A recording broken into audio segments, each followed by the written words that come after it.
আসসালামু আলাইকুম। টিস্টিন ভিডিওর পক্ষ থেকে সবাইকে স্বাগতম। নতুন নতুন টিউটোরিয়াল পেতে অবশ্যই আমাদের চ্যানেলটি সাবস্ক্রাইব করবেন এবং আপনাদের যে কোনো সমস্যার কথা আমাদের কমেন্টসে লিখে জানান অথবা ফেসবুক পেজ বা গ্রুপে আমাদের সমস্যাগুলো লিখে জানাতে পারেন। আজকের টিউটোরিয়ালটি আশা করি অনেকেই কাজে লাগবে। আজকে আমরা টিউটোরিয়ালে দেখব কিভাবে একটি ছবির সাইজ কমাতে হয়। বিভিন্ন জায়গায় চাকরির ক্ষেত্রে আবেদনের সময় দেখা যায় যে আমাদের একটি নির্দিষ্ট সাইজের ছবি আমাদের সাবমিট করতে বলে, যেমন 50 কেবি, 30 কেবি। আমরা অনেকেই বিপদে পড়ে থাকি। তো আজকে আমরা দেখে নিচ্ছি কিভাবে একটি ছবির সাইজ আমরা ছোট করতে পারি। আমি ডেস্কটপে একটি ছবি নিয়ে নিয়েছি। আমি এখন দেখব এই ছবিটার সাইজ কীরকম। এই ছবিটার সাইজ আছে 63.3 কেবি।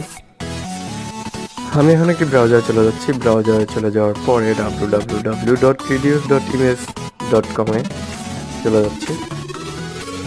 এরপরে আমরা ব্রাউজ থেকে আমাদের যে ছবিটা আমরা ডেস্কটপে রেখেছিলাম ওই ছবিটা সিলেক্ট করব। এরপরে আপলোড ইমেজে ক্লিক করব। ছবিটি আপলোড হচ্ছে। ছবিটি আপলোড হয়ে গিয়েছে। আমরা স্টেপ 2 তে চলে এসেছি। এখান থেকে ইচ্ছা করলে ছবির পিক্সেল আমাদের প্রয়োজন অনুযায়ী কমিয়ে বাড়িয়ে দিতে পারবো। এরপর আমরা ফাইল ফরম্যাটের এখানে চলে আসব। এখানে আসার পর আমরা এই অ্যারো চিহ্নে ক্লিক করব। এখান থেকে অ্যারো চিহ্নে ক্লিক করার পর জেপিজে ফরম্যাট আমরা সিলেক্ট করব। সিলেক্ট করার পরে আমরা ইমেজ কোয়ালিটি এখান থেকে কমিয়ে দেব। আমি ইমেজ কোয়ালিটি এখানে 50% করে দিচ্ছি। আপনাদের প্রয়োজন মতো এখানে ইমেজ কোয়ালিটি আপনারা বাড়াতে বা কমাতে পারবেন। এরপর রিসাইজে ক্লিক করতে হবে। রিসাইজে ক্লিক করার পরে স্টেপ 3 তে চলে যাবে।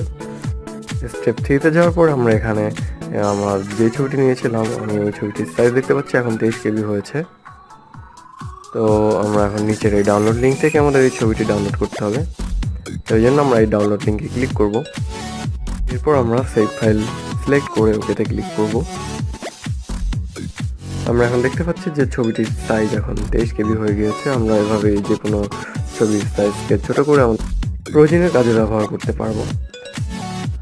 পরবর্তী টিউটোরিয়াল পেতে অবশ্যই আমাদের চ্যানেলটি সাবস্ক্রাইব করবেন। ধন্যবাদ।